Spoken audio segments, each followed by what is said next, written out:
네, 지금 시간에는 좀 더 현실적인 이야기, 여러분이 와닿는 현실적인 이야기를 해볼까 합니다. 왜냐하면 이 선교적으로 산다는 것은 실은 상황을 많이 반영하기 때문에 제가 청년 때와 그러니까 불과 한 30년 전과 여러분의 때가 다릅니다. 그래서 지평의 융합이 필요하거든요. A or B가 아니라 A and B로 조심스럽게 가야 되는데 그게 뭔지 좀 함께 고민해 보려고 합니다. 주제가 내 삶의 현장에서 다맥락적인 선교적 삶을 산다는 의미가 무엇인가에 대해서 좀 나눠보자는 거예요. 자, 세상에서 가장 위험한 노래가 있어요. 뭐예요? 날 따라 해봐요. 요렇게거든요. 그 죽었다 깨어나도 못 따라하는 사람이 있어요. 그렇죠? 여러분에게 자 보세요. 여기 있는 까만 글씨는 제가 청년 때, 제가 90년대 초반학번이거든요. 거의 뭐 암모나이트 같죠? 시조새 같고. 네. 저 때는 기독교 청년 그러면 저 까만색의 내용이 상식이고 당연한 거고 다 저렇게 사는 거였어요. 자, 까만 글씨 잘 봐. 나의 관심과 적성에 맞는 전공을 택해서 과 친구 전도하고 늘 술자리 가서 전도했죠. 그 전문성이 기여하는 직장에서 소명과 커리어를 쌓으며 사내에서 복음을 증거하고 자산 형성이 가능한 고수를 받아 중산층 수준의 의식주를 유지하고 헌금생활 잘하고 워라밸이 있는 라이프 스타일을 살다가 워라밸이 뭐예요? 교회 봉사해야 하는 시간이죠. 나의 신앙과 취향이 통하는 매력 있는 배우자를 만나서 시스커플을 만나겠죠. 교회, 캠퍼스, 선교단체 어디든지 공동체의 축복을 받으며 행복하게 결혼하고 이 삶을 자녀에게도 살게 한다. 이 이야기가 여러분에게 자 1. 매우 쉽다 2. 쉽다 3번 할 수 있다 4번 어렵다 5번 극악이다. 극악의 난이도다. 이 허들은 내가 과연 이번 생에 넘을 수 있을지 너무 불안하다. 자, 리커트 스케일을 한번 하는 거예요. 손 들어보세요. 1번 매우 쉽다. 손 들어봐요. 괜찮아. 눈치 보지 마. 쉐임 컬처 버려. 1번 매우 쉽다. 쉽다. 정말? 거기 든 거예요? 아니? 들 뻔했네. 자, 뭐 노력해서 할 수 있겠다. 할 수 있겠다. 하나, 둘, 셋, 넷, 다섯, 여섯, 일곱, 여덟, 아홉, 열.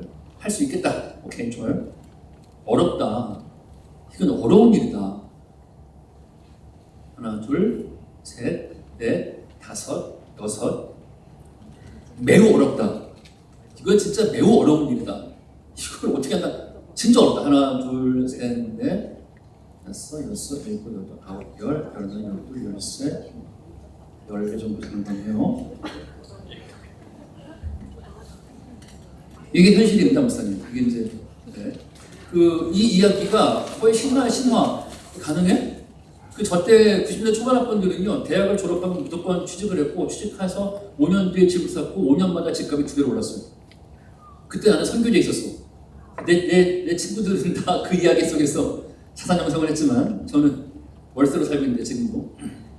자, 제가 좀 하고 싶은 말이 뭔가 하면 그럼 이 상황 속에서 선교적인 삶을 산다는 게 뭔가 좀 우리가 좀 같이 이해했으면 좋겠어요. 시간이 없기 때문에 이걸 다 하기보다는 좀 압축해서 한번 가볼까 합니다. 자, 시간 없으니까 4개를 한꺼번에 띄워나보자. 제가 이 시대적인 구분을 4가지를 다 띄운 이유는 뭔가 하면 한국 사회가 독특합니다. 여러분 보시는 이 프리모던, 모던, 포스트 모던 다음에 이런 AI 시대 때 이 개념은 유럽에서는 이게 400년 걸린 일이거든요. 한국은 40년 걸렸어요. 우리가 이걸 압축 근대화라고 말하잖아요. 압축 근대화를 살았기 때문에 한국 사회는 이 4시대가 다 있습니다. 한국 사회는 19세기 식민주의부터 시작해서 20세기 냉전부터 시작해서 21세기 정보화 사회 AI 모든 게 다 들어있어요. 여러분이 교회만 생각해봐.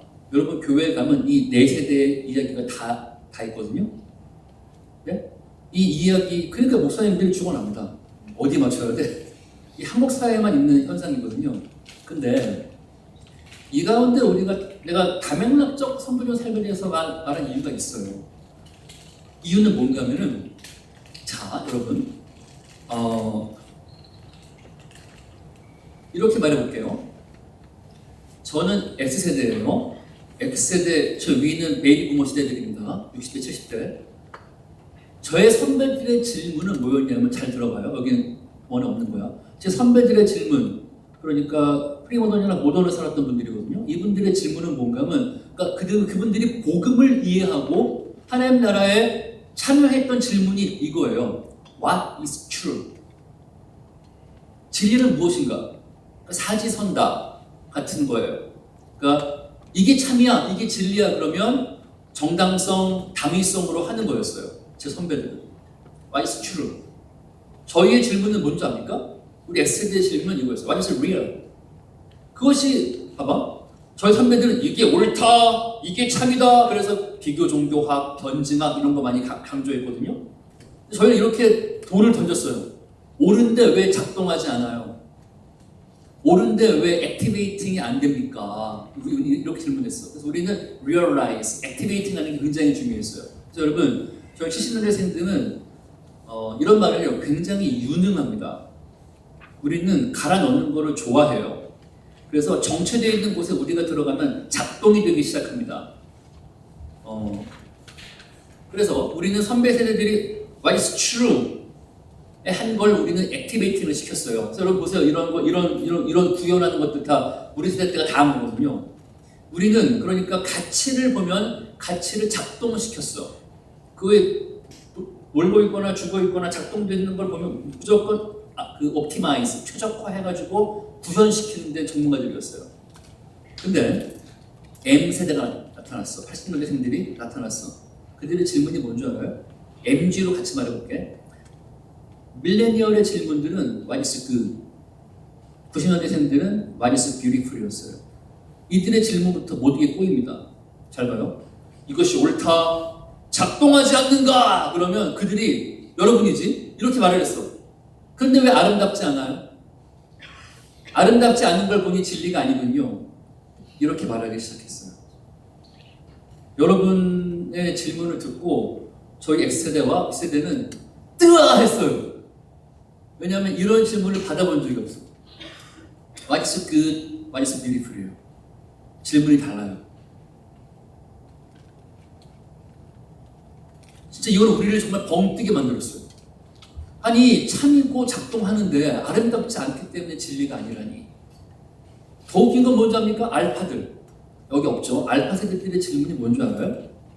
여러분 각오하세요. 그들의 질문은 What is human? What is human? 왜 그런 줄 알아요? 그들은 날 때부터 디지털 네이티브로 태어나서 궁금한 모든 것들을 생성형 AI에게 묻고 사람에게 물어서 정보를 얻는다는 것에 대해서 굉장히 그들은 이해하지 못합니다.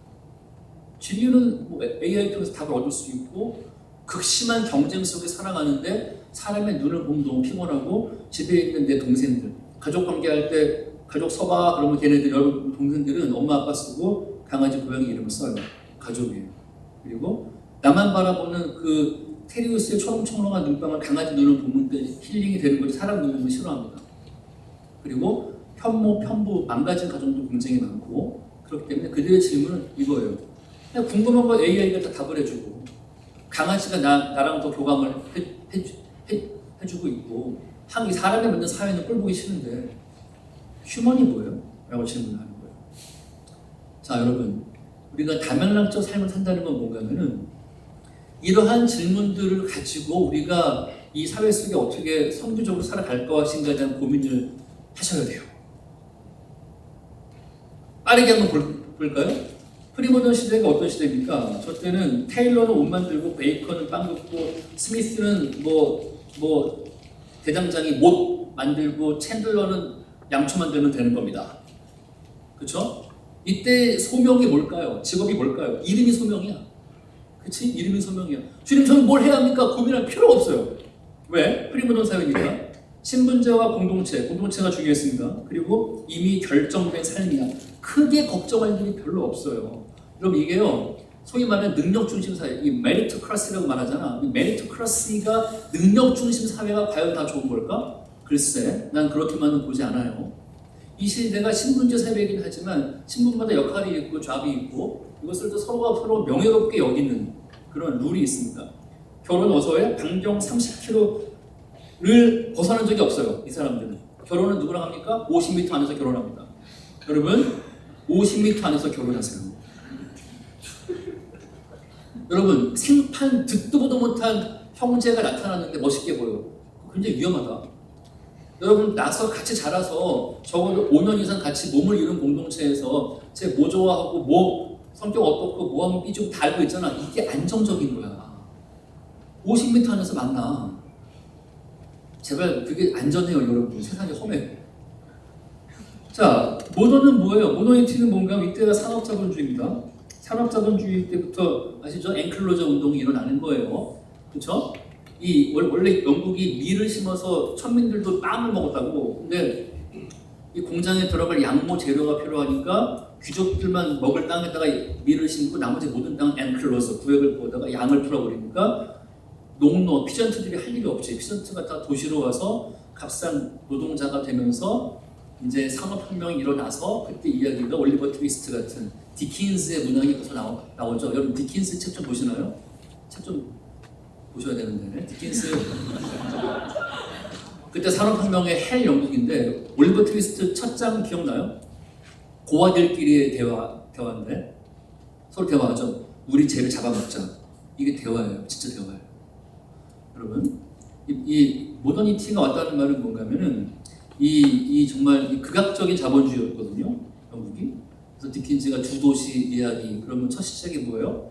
이렇게 문명이 발달하고 빅토리아 시잖아. 근데 세상은 이렇게 발달하고 있는데 우리 마음은 지옥으로 가고 있었다라고 말하고 이제 쓰는 내용들이잖아. 그때 이 당시 이야기들인데 이때 이제 근대 교육과 직종 다양화가 나오고 개인주의가 나타나기 시작합니다. 우리는 이 영향을 그대로 받고 있어요. 그래서 여러분이 부모님이 여러분에게 주었던 신화, 5대 신화 기억하죠? 열심히 공부하면 좋은 딸과 좋은 일 주시고 정말 행복하다. 이거는 다 모더니티에서 나왔습니다. 모더니티의 신화예요. 포스트모던이 뭐예요? 포스트모던은 뭔가 하면 산업자본주의가 금융과 세습자본주의로 간 겁니다. 이땐 여러분 나에서 교육은 끝났다. 나는 상속녀를 찾으러 간다. 라고 가는 것만이 현실적인 저 상부 안에 들어갈 수 있는 길이라는 걸 깨닫게 되는 거죠. 능력주의의 함정. 여러분 다 노력의 배신을 살고 있지 않아요? 부모가 준 신화를 따라 살았는데 아까 말한 그게 극악의 난이도라고 말하는 게 14명이었잖아요. 어렵다가 10명, 극악의 난이도라는 게 14명이었거든요. 쉽다는 아무도 없었는데 여러분 어쩌면 제가 여러분 동호세 드릴 수도 있어요. 저 때까지는 저거는 극악이다 어렵다는 거 없었어요. 쉬운 거였어요. 노력하면 할 수 있다였어요. 포스트 모던은 그 신화가 깨지는 겁니다. 능력주의의 함정이 드러나는 거고 아까 말했던 락강 자아실현의 신화가 나와요. 그러니까 이 산업화 시대 때 사람들은 기복주의였죠. 복 주세요. 그럼 따라왔고 저희 같은 민주화 시대 때 사람들은 대의가 중요해요. 대의. 옳으냐? 그럼 다 가는 거였어. 여러분은 자아실현이 중요하지. 이런 시대가 된 겁니다. 그러면 지금 요즘 어때요? 이 모든 변화 가운데 가져오는 건 뭔가 하면 더 이상 직업이 소명이 아니라는 겁니다. 이거는 이전 시대, 우리 시대 때는 직업이 소명이었어요. 직업. 위에서 지금 보니까 방성기 목사님 강의하시더라고요. 저분이 우리 가르쳤어요. 직업이 소명이다! 그랬거든요. 지금은 아닙니다. AI 시대 때 70% 직업 사라지잖아요. 직업이 소명이라고 말도 안 돼서 지금은 여러분 제가 선교사인데요. 제가 선교사 20년 이제 차가 넘은 내가 이제 거의 됐는데 선교계에서도요 경력 전환이 열려 있어요. 경력 전환. 지금의 소명 개념은 뭔가 하면 직업이 아니라 뭐예요? 소명이에요. 소명은 정체성이에요. 정체성. 제가 앞 시간에 그 이야기를 많이 한 이유가 있어서 가장 지금의 소명은 이 시대의 소명은 뭔가 하면 빠르게 변화되는 시대에 직업군도 일정하지 않고 빠른 변화되는 시기에 소명은 뭔가 하면 정체성이라고 내가 누구인지를 잡고 있는 거예요.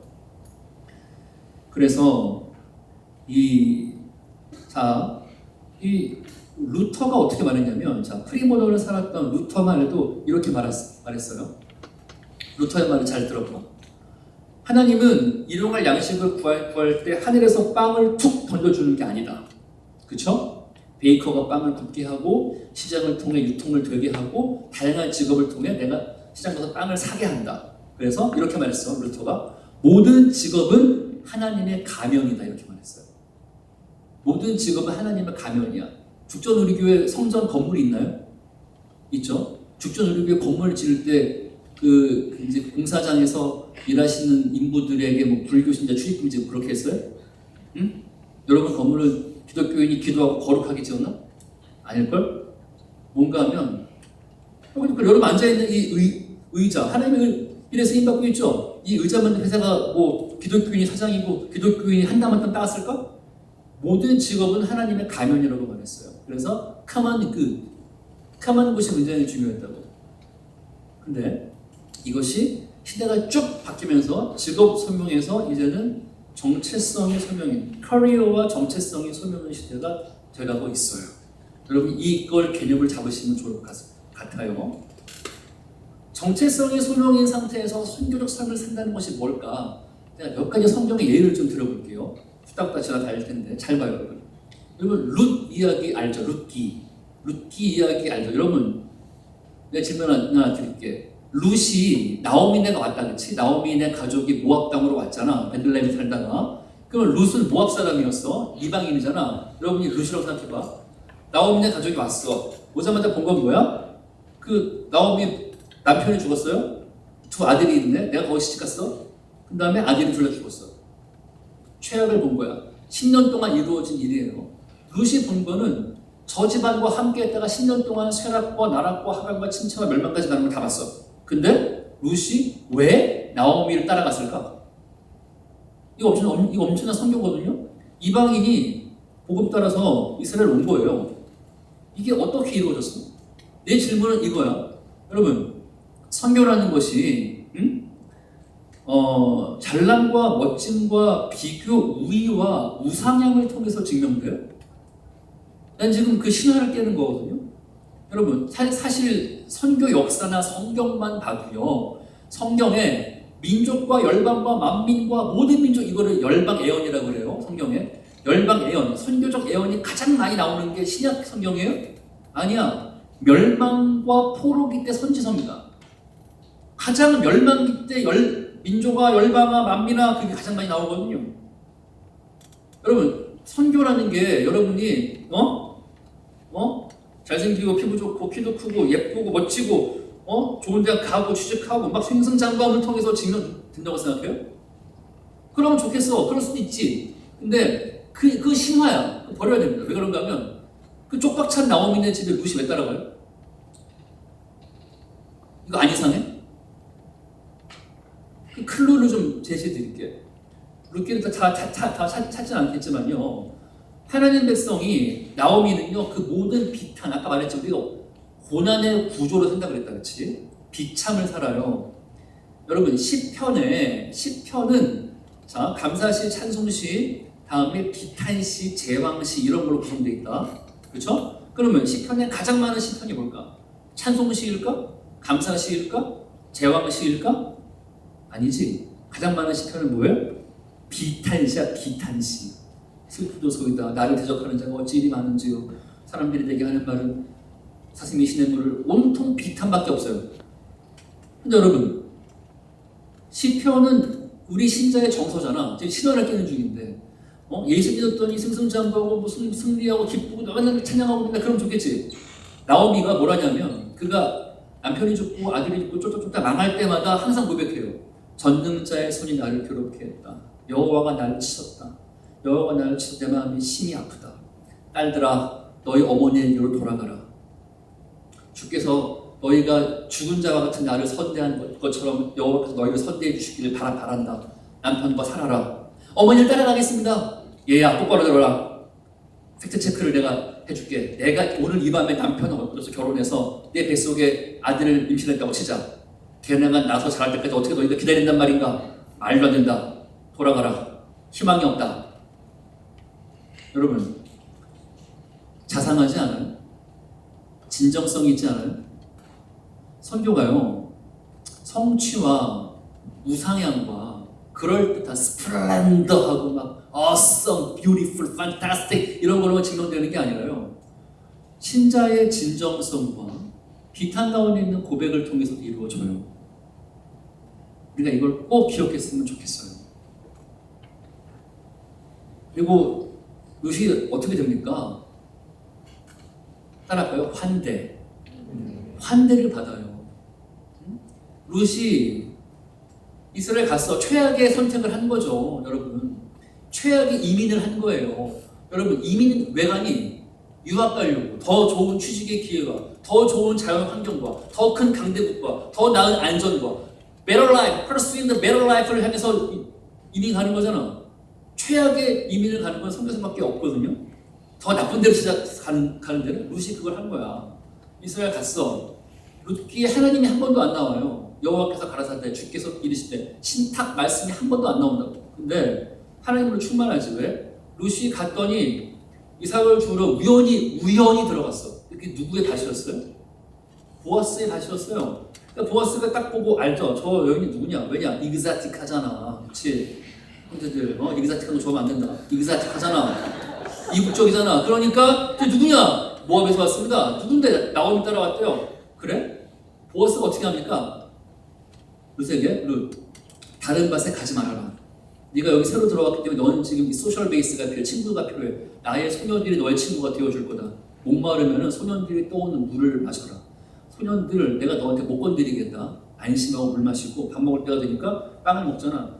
야, 이거 찍어 먹어야 돼. 마르니까 발사믹 여기 내 초에 찍어 먹어라. 그런 다음에 소년들을 따로 불러. 야, 룻이 이삭 주우러 오면은 스냅 흘려 스냅을 모른 척 꾸안꾸야 떨어뜨려. 자, 보아스가 이렇게 안 해. 가상한 것 내가 이만큼 줄게 가서 쉬어 이렇게 안 해요. 존중, 엄청난 존중 아니에요? 흘려 이렇게 해서 이만큼 가져오니까 나오미가 오늘 어디 갔다 왔니? 보아스 밭에 가셨어요. 보아스라고? 그 우리 귀여운 물을잔데 나오미가 예 아가 일로 와 내가 시키는 대로 해. 나오미의 이제 작전 이제 곧 있으면 보리 추수할 때야.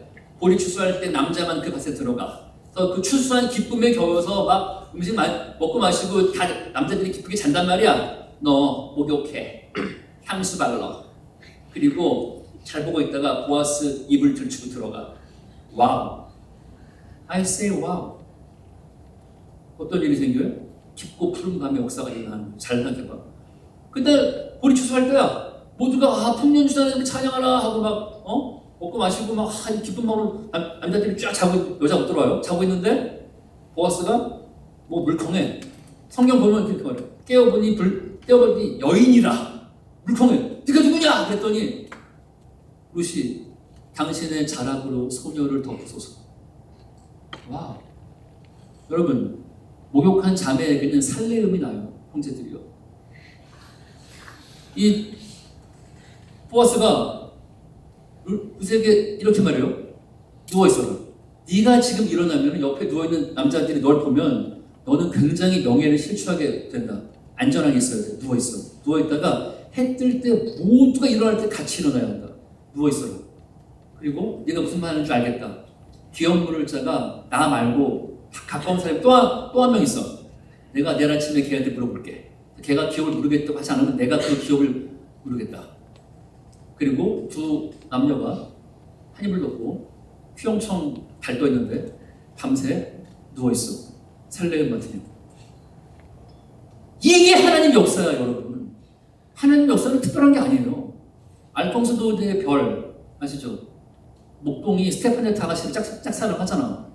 근데 목동은 강 건너 있고 스테파네트 아가씨는 주인집에 있는데 어떻게 만나? 거짓말처럼 스테파네트 아가씨가 쫄딱 젖은 모습으로 목동 앞에 쓴 거예요. 목동아 나 오다가 비 만났어. 강 못 건널 뻔했어. 모닥불을 피워준다고. 앉으세요. 아가씨가 묻죠. 저 별은 뭐야? 쌍둥이 자리입니다. 저 별은 궁수 자리입니다. 하고 설명을 하고 있는데 탁 기대. 아가씨가 잠든 거야. 이때 알폰스 도데가 이 목동이 하나님께 감사하죠. 하나님 감사합니다. 내가 지금 아가씨를 지키고 있는데 내 마음이 너무 깨끗합니다. 여러분, 그 보아스가 그날 밤 잠 잘 잤을 그 두 남녀가 잠이나 잘 잤을까요? 그 긴 푸른 밤을 어떤 생각했을까? 룻은 콩당거리고 보아스는 해 뜨면 내가 해결해줘야지. 여러분, 이 환대가 어디서 왔어요? 이 보아스, 얘가 하나님의 선교를 말하는 거예요. 이 보아스가 정말 너무나 잘 모함 여인을 환대한다. 왜 그런 줄 알아요? 보아스 족보가 살몬은 보아스를 낳고 보아스는 오벳을 낳고 오벳은 이새를 낳고 이새는 다윗을 낳아요. 다윗에게서 메시아가 태어난단 말이야. 이 환대 속에서 봐봐, 이 나오미의 깊은 룻을 향한 걱정과 진정성, 룻의 시어머니를 향한 깊은 내어줌, 보아스의 그들을 향한 환대, 이 공동체 이야기 속에 하나님의 진정성과 내어줌의 이야기가 족보에 딱 들어가서 예수가 태어나는데, 보아스의 아빠가 살몬인데 보아스의 엄마가 누군 줄 알아요? 라합이야. 라합. 기생 라합이라고. 전 지금 이주민 환대를 말하는 거예요. 여러분, 라합이 누구지? 여리고 성에서 성벽에서 문 팔았던 기생 라합이야. 성경이 라합만 나오면 무조건 기생 라합이래. 근데 원어로 보면요, 참 그래. 창녀 라합이에요. 창녀 라합. 아예 그냥 그렇게 클리셰를 달았어. 창녀 라합이야. 여러분, 다들 성인이니까 좀 말해줄게요. 업소에 일하는 자매님들도요, 등급이 있어요. 10%라는 것은 최고의 룸사람은 10%만 가는 거야. 나 안 갔어. 전도하러. 제가 청년부 때 어떻게 했냐면, 청년들 때 기억나. 제가 라이터에다가 예수님을 당신을 사랑하신다 써가지고 모든 청년들을 룸사롱을 다 풀었어요. 왜냐? 그때 우리 교회가 건물 3층에 있었는데 지하가 룸사롱, 5층이 모텔이었어요. 그래서 엘리베이터만 타면은 나가요 아가씨와 술 취한 아저씨가 항상 우리와 함께 왔다 갔다 했어. 그걸 늘 봤어.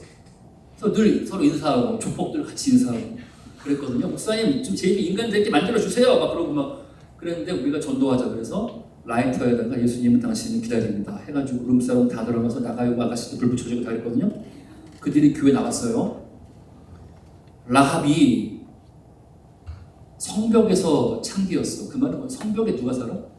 군사들이 살아요. 율랍 여성들이요, 마지막 가는 데는 군부대입니다. 군인들이 그냥 급하게 그냥 푸는 데가 되는 건데, 봐요. 이 라합이 정탐꾼을 환대하잖아. 그러니까 언약을 맺어. 붉은 줄을 창문에 걸어라. 그 후에 라합의 가족들만 살아남아요. 그 후에 얘기하기가 궁금하지 않았어? 그 과거에 있는 여인이 이방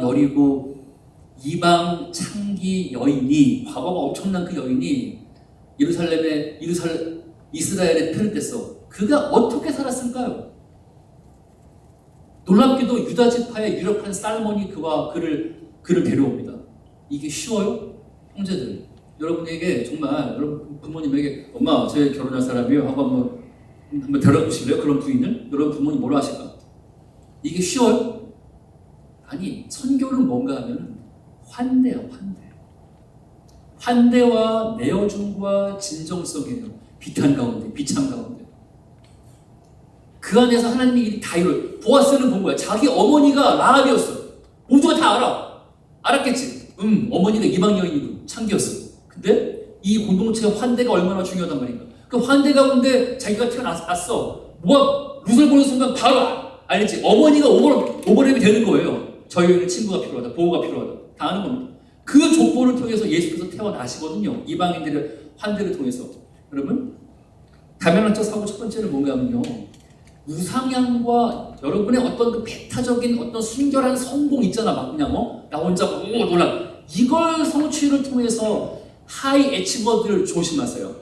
하이 애치먼트를 통해서만 성교가 드러나는 게 아니에요. 케이스 또 하나 볼까요? 다니엘 이야기 좀 생각해봐. 몇 가지. 다니엘이 여러분 어쩌다 태어나 보니까 나라가 망했어. 그리고 어쩌다 멸망했고 비자발적 취업했어. 자기들이 똑똑하다고 하니까 훅 잡아가서 바빌론에서. 그래서 갑자기 이름을 바꿔. 다니엘이 뭐야? 다니엘. 하나님이 심판하신다야. 네 이름 뭐야? 다니엘입니다. 하나님이 심판한다고 웃기네. 벨사살 바꿔. 벨사살. 벨사살이 뭐예요? 벨이 보호한다야. 하나님이 심판이 웃기고 있는데 벨이 보호한다. 막 이제 다니엘 이름이 하나님이 심판할 거야 너희들을 그랬는데 주어진 이름이 뭐예요? 벨이 신이거든요. 바벨론 신이야. 벨이 너희를 보호한다. 극혐의 식생활. 이게 다니엘에게 쉬웠을까? 여러분, 제가 선교지에 있던 때가 있던 그 지역이 무슬림 지역이었기 때문에 이 구약 성경을 기본으로 해서 이 코샤나 할랄 법을 가지고 있는 종교가 있어요. 유대교, 이슬람교는요, 이 돼지고기나 이런 것들을 절대 못 먹어요.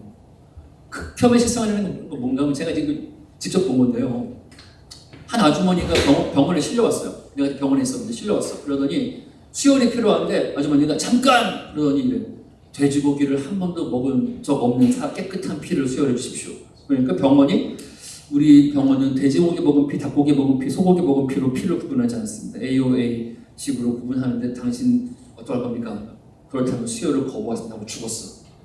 여러분, 저거는 음식을 거부한다는 정말 대단한, 이거는 용납이 안 되는 거예요. 보세요. 다니엘이 그 가운데서 어떻게 선교적인 삶을 사는지. 여러분, 어쩌다 멸망, 비자발적 취업, 사실 여러분이 있는 직장이 혹시 저렇지 않은가? 여러분 직장 생활할 때 너무나 기쁘고 즐거워서 자발적으로 가서 한국의 특징이 뭐야? 한국의 특징은 재밌다. 취업을 위해서 12년을 공부하는데 취업과 동시에 퇴사하고 싶잖아. 그게 웃기는 거 아니에요? 웃기는 거 아니야? 그러니까 여러분 그 행복할 수가 드물어. 그게 우리의 이 사회의 서사 정체성이라고요. 다니엘이 거기서 어떻게 살아요? 믿음을 지키죠. 믿음을 지키는데 피할 수 없는 일들도 생겨요. 왕의 진비를 거부하기도 하고 뒤에 보시면은 왕이 꿈을 꾸는데 왕이 이제 엄청난 꿈을 꿔가지고 꿈 내용도 안 말해주고 안 말해준 상태에서 꿈 내용을 맞추고 해석해 하니까 누가 맞춰요? 다니엘이 가죠. 기도하고 가요. 왕의 꿈은 저것입니다 하고 큰 신상에 대한 꿈을 말해줍니다. 왕의 꿈은 다른 철과 진흙이고 철은 그 다음에 동으로 돼 있고 머리는 뭘로 돼 있고 쭉 나와 있는데 머리가 바벨론이야. 근데 그 후에는 페르시아고 그 다음에 헬라, 로마, 다음에 열국을 말하는데 이 강력한 열국이 있는데 사람의 손으로 하지 않은 뜨인 돌, 예수님 말하는 거예요. 뜨인 돌이 날아와서 저 신상을 다 깨트렸고 온 세상이 그 뜨인 돌로 가득하게 되었습니다. 라고 하나님 나라의 이야기를 말해줘요. 왕이 지금 왕인 것 같죠? 아닙니다. 뜨인 돌이 날아옵니다. 뜨인 돌은 하나님입니다. 하나님을 대적하여 높아진 모든 문명에 대해서, 뻘짓하는 문명에 대해서 하나님은 돌을 날리시고 그것이 바로 우리가 아는 것처럼 인자 같은 이가 예수님이잖아요. 다니엘이 말하는 것이. 그러니까 느부갓네살 왕이 저렇게 말하죠. 너희 하나님은 참으로 모든 신들의 신이요 왕의 주제시로다. 여기에 대해서 브리스 쉘리라는 역사학자가 이렇게 요약을 합니다. 빨간 글씨 시작. 사로잡힌 자가 사로잡은 자를 사로잡았다. 저 의미를 잘 생각해 보세요. 여러분이 이 사회에서, 학교에서, 직장에서 여러분 꼭 사로잡힌 자 같지 않아요? 소수 아닌가?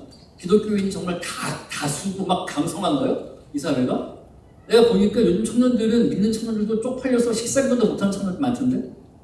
사로잡힌 자 같잖아. 그런데 하나님 나라의 선교는 뭔가 하면 항상 그래. 사로잡힌 자가 사로잡은 자를 사로잡았어요. 여러분 그러므로 쫄지 마세요. 원래 그래요. 원래. 하나님 보시기 좋았더래의 이야기를 사는 사람은 그렇지 않은 내러티브 가운데 항상 소수이고 사로잡힌 자 같아요. 그런데 사로잡힌 자가 사로잡은 자를 사로잡아요. 이게 성경 전체와 성경 역사 전체의 이야기예요. 근데 마지막에 어떤 때가 옵니까? 결국 왕의 명령과 맞지 않을 때가 와요. 이때 어떻게 하면 좋겠는가? 다니엘이 사자굴에 들어가는 겁니다. 다른 신에게 기도하는 자는 사자굴에 들어간다고 왕의 직위를 찍었어. 다니엘은 알고도 창문 열고 계속 기도했어요. 왕이 근심 가운데 다니엘을 사자굴에 떨어뜨리는데 여러분 우리가 이것을 로열 어포지션이라고 표현을 합니다. 이것은 청교도들이 했던 말이에요. 이것은 영국 청교도가 했던 말입니다. 이 여왕과 왕권이, 영국은 렉스냐가 늘 토론이었어요. 렉스는 왕권이고 렉스는 법이거든요. 뭐가 위냐? 왕권 신수설이냐, 입헌 군주설이냐. 기독교인들은 다 입헌 군주였어요. 성경을 보니 왕도 율법 아래 있더라. 그 왕이 법 아래 있어야지. 민주주의의 기초를 연 게 성경이고 기독교인들이었습니다. 그게 영국 청교도들의 힘인데, 그래서 이 사람들이 이렇게 말했어. 그러면 왕이 성경과 잘못된 말을 할 때 어떻게 해야 되겠는가? 로열, 충성한다. 그러나 어포지션, 반대한다. 이렇게 말했어요. 오늘 이 오후 주제가, 이 마지막 시간은 뭔가 하면 다맥락적인 선교적 삶이거든요. 다맥락적이어야 해. 여러분, 하나님 나라는 대립되는 것의 복합입니다. 여러분이 좀 이 어휘를 알면 좋겠어요. 다맥락적 사고, 대립되는 것의 복합. 이 의미를 좀 알면 좋겠어요. 칼빈이 한 말들이에요. 칼빈이 말하죠. Twofold knowledge. 참된 지식은 무엇인가? 하나님을 아는 것만큼 인간을 알게 된다. 두 개가 독립이 안 되는 건데 칼빈은 두 개 딱 붙여버렸어. 대립되는 것의 복합이다. 여러분, 로열 하세요. 그러나 오포지션 하세요. 차이가 뭡니까? 저거예요. 레지스턴스와 로열 오포지션은 달라요. 반대하는 것과 의견을 제시하는 것은 다르다고. 여러분이 이 소양을 배우셔야 돼요. 기독교인들이 로열 오포지션을 배우셔야지 여러분이 속하게 될 직장에서, 학교에서, 사회에서 이 역할을 할 수가 있어요. 예를 들어볼게요. 케이스 세 번째 차 정도 보고 마치면 좋겠는데 한번 보세요. 오므리 왕조 생각해봐. 유대의 역사 가운데 가장 어두웠던 시대는 오므리 왕조예요. 그렇죠? 왕조가 끝날 때마다 다윗의 길로 행했다, 여로보암의 길로 갔다라고 평가하잖아요. 근데 오므리 왕조 때는 여로보암의 죄를 가벼이 여겼다라고 합니다. 가장 어두운 왕이었어요. 왕의 치세가 오므리 왕인 아합 치세인데 절대 누가 나타나요? 엘리야가 나타납니다. 가장 어두웠던 시대 때 세 부류의 하나님의 사람이 등장해. 엘리야, 오바댜, 불 속의 선지자야. 잘 봐요. 저 말씀 한번 읽어볼까? 시작. 아합이 왕궁 맡은 자 오바댜를 불렀으니 오바댜는 여호와를 지극히 경외하는 자라. 이세벨이 여호와의 선지자를 멸할 때 오바댜가 선지자 100명을 가지고 50명씩 불에 숨기고 떡과 물을 먹였더라. 내 주에게 말하기를 엘리야가 여기 있다. 여호와의 사람에서 맹세하노니 내가 오늘 아합에게 보리다. 잘 봐요. 아합은 분명 하나님에 속한 왕이 아닙니다. 근데 저 셋 다 믿음의 사람들이거든요. 오바댜는 하나님 여호와를 지극히 경외하는 자인데 그가 어디서 일해요? 왕궁 맡은 자예요. 아합의 최측근입니다. 이거 안 이상해요? 더 볼까? 오바댜가 뭘 하느냐? 왕의 최측근으로 있으면서 왕의 비서처럼 일하면서 선지자들 100명을 가지고 50명씩 숨겨. 이때가 여러분 3년 동안 이스라엘 방을 내리지 않은 가뭄의 때야. 그때 뭘 하냐면은 다들 굶어 죽고 먹고 살기도 어려운데 50명씩 불 숨겨다가 선지자들을 먹여 살려요. 선지자들 뭐 하는 사람이야 도대체? 싸우던가. 근데 그냥 그렇게 밥 먹고 살아요. 엘리야는 뭐 하는 사람이에요? 아합에게 내가 여기 있다 말하라. 아합은 싸우는 사람입니다. 자, 선교적 영성이 세 가지가 나와요. 엘리야는 누굽니까? 변형론을 따른 사람, 변형론. 이게 바로 칼빈주의인데, 변형론은 Christ Transform Culture, 문화를 바꾸는 사람들이에요. 변형시키자! 아하! 너 때문에 가뭄이 진 것이다. 바알 선지자 다 불러와! 한번 버리자! 이게 엘리야예요. 오바댜는 두 왕국이래요. 두 왕국, 투 킹덤. 루터인데, 투 킹덤은 뭔가 하면은 두 왕국을, 하나님께서는 두 왕국을 동시에 운영하신다. 하나는 common rule, 하나는 redemptive rule이에요. 두 왕국 이론이 있어요. 현 정부가 있고, 시장 체제가 있고, 기업이 있어. 이거를 두자는 겁니다. 하나님이 사용하신다는 거예요. 내버려 두자는 거예요. 그리고 하나님 백성은 두 왕국에 속했다는 거예요. 불 속의 선지자는 뭘까요? 우리가 이걸 대학론이라고 말합니다. 침례교가 다 거기 속해요. 메노나이트, 제세례파인데 초대교회도 그렇습니다. 이들은 뭔가 하면요, 폭풍이 불 때 촛불을 들면 촛불이 꺼진다는 거예요. 폭풍이 세게 불 때 어떻게 해야 돼? 촛불을 모아 서로 모아야 한다는 거예요. 공동체에서. 그래서 엘리야는 횃불을 드는 사람이라면은 불속 선지자들은 뭔가 하면 대한 공동체를 만드는 사람들이에요. 자, 선교적 영성, 선교적 참여는 다면락적 사고를 하셔야 됩니다. 여러분 생각해봐요. 여러분들이라면 이 지금 한국 사회에서 여러분 속한 곳에서 어떤 선교적 영성을 가질 수 있을까? 오바댜를 잘 보세요. 그는 투 킹덤 뼈리를 믿었어요. 아합의 종인데 하나님을 지극히 경외하는 자였어. 그래서 선지자들을 숨겨줍니다. 이런 역할도 존재한다는 거예요. 마지막으로 이것들을 살기 위해서 필요한 게 뭘까요? 전 여러분에게, 청년들에게, 여러분 이건 진짜 제가 마지막으로 주고 싶은 정말 통찰인데, 이 로버트 클린턴이라는 사람이 하나님께서 인도하시는 소명과 선교를 따르는 인생을 엄청나게 분석을 했어요. 원래 교수들은 대학원생 시키잖아요. 자기 대학원 조교를 시켜가지고, 시켰는지 모르지만 분명 시켰어. 왜냐? 3,000명을 넘게 조사했어요. 성경에 나오는 전체 인물, 전체 기독교 위인들을 다 조사했어. 그러니까 대학원생도 죽어났겠지, 그렇지? 결론이 뭔가 하면 이거야. Fruits come from our being. God always deals with our being. 자, 열매는 어디서 온다고요? 우리의 존재로부터 와. 그래서 하나님은 언제나 우리의 존재를 만드시는데, 그 존재를 만드시는 로드맵. 자, 3,000명이 넘는 사람들의 양적 데이터가 이거야. 이건 볼 가치가 있다. 마지막이야. 잘 봐봐요, 여러분. 인생을 보아하니 신자가 부름받고 하나님께 쓰임받고 소명의 길을 가고 선교의 길을 감에 있어서 4단계를 통과하더라.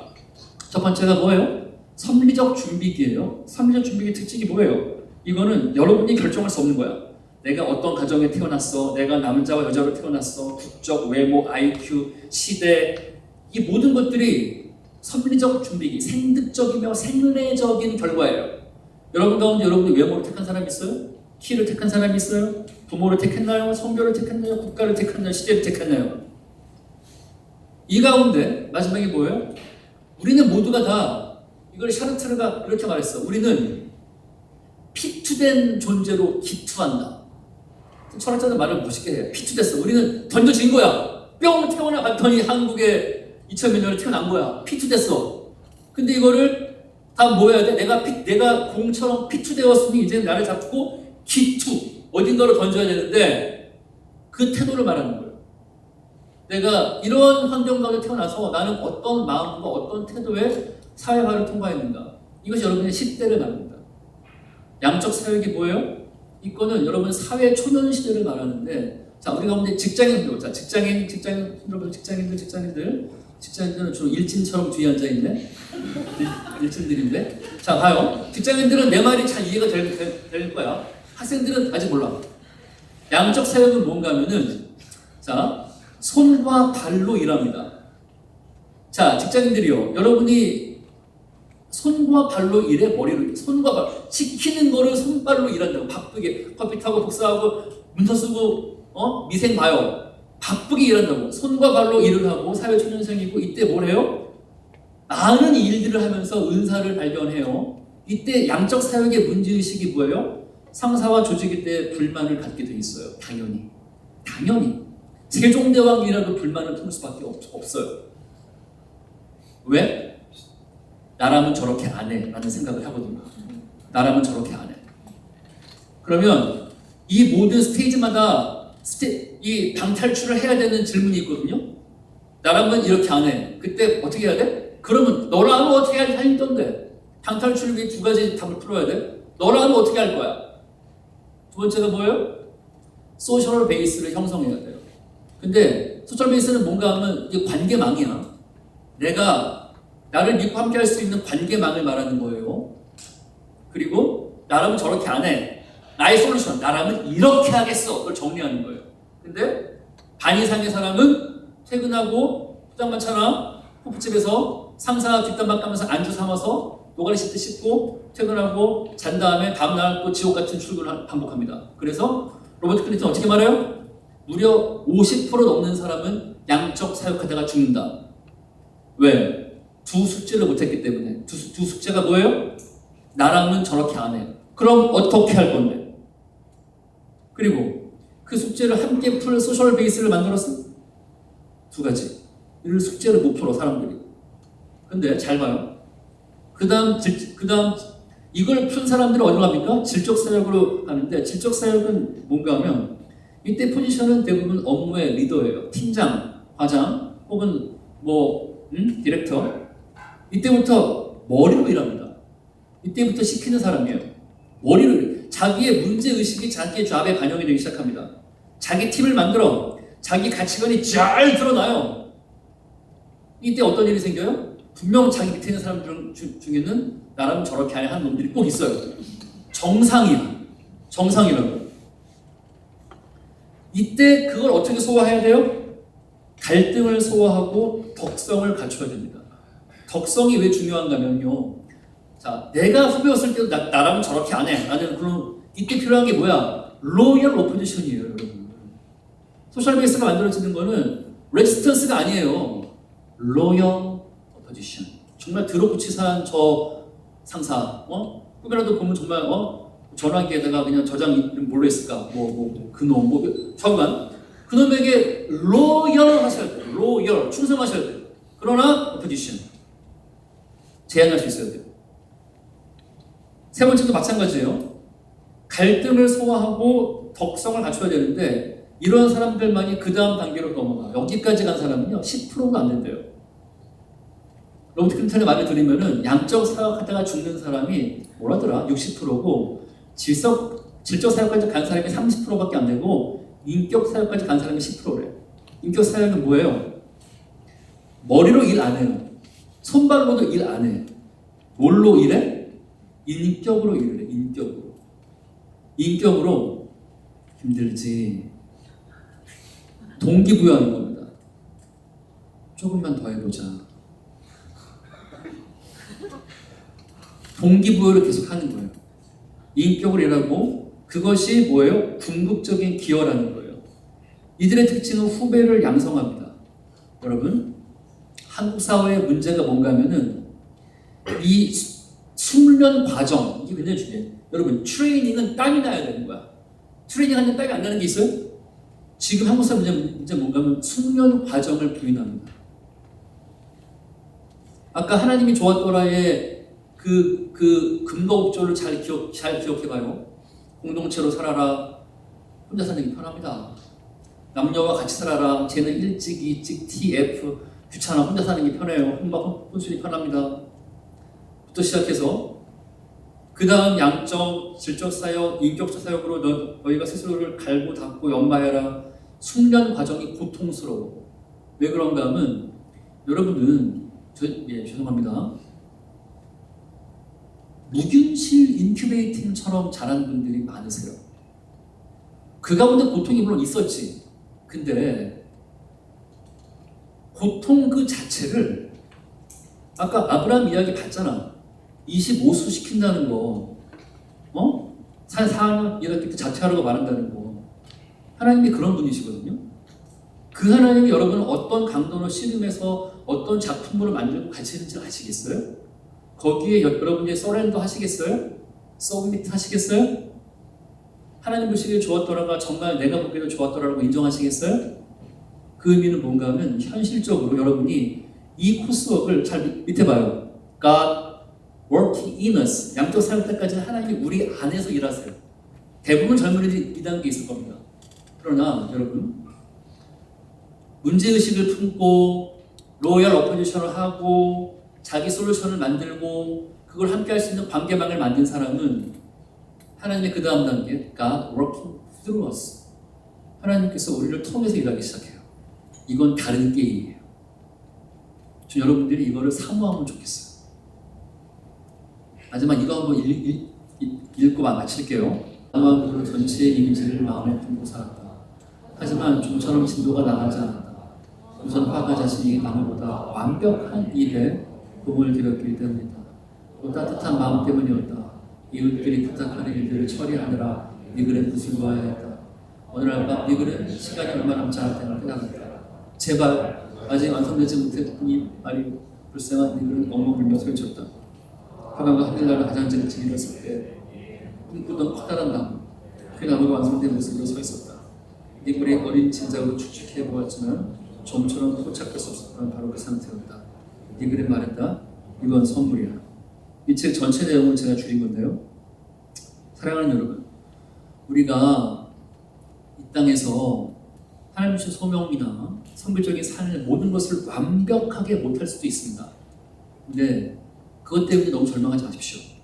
마지막에 위로를 드리고 싶어요. 네 글이 이파리 하나 끝내 그리다가 마치거든요. 이 중간 내용이 뭔가 하면 네 글의 작품이 박물관에 들어가 사람들이 다 보고 다 비난해요. 이파리 하나 그린 사람. 근데 네 글은 천국에서 자기가 그리고자 했던 완벽한 걸 봐요.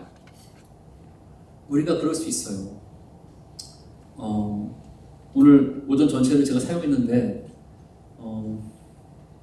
하나님의 거대한 이야기 속에 내가 들어가서 대안적인 공동체와 함께 그 이야기를 살아간다는 거. 너무 멋지죠? 해보고 싶고 해다가 넘어지거나 쓰러지거나 할 때마다 아브라함 생각하세요. 아브라함의 구속사에 한 게 뭐라고? 애 하나 낳고 죽은 것밖에 없어요. 원래 그래요. 빨랫줄이 튼튼하면 그 빨래에 그냥 빨랫줄에 걸려 계시면 됩니다. 예수의 초림과 재림이라는 빨랫줄, 그렇죠? 거기 걸려 계시고 네 글의 이파리처럼 붙어 있어도 우리는 천국에서 그걸 궁극적으로 볼 것 같아요.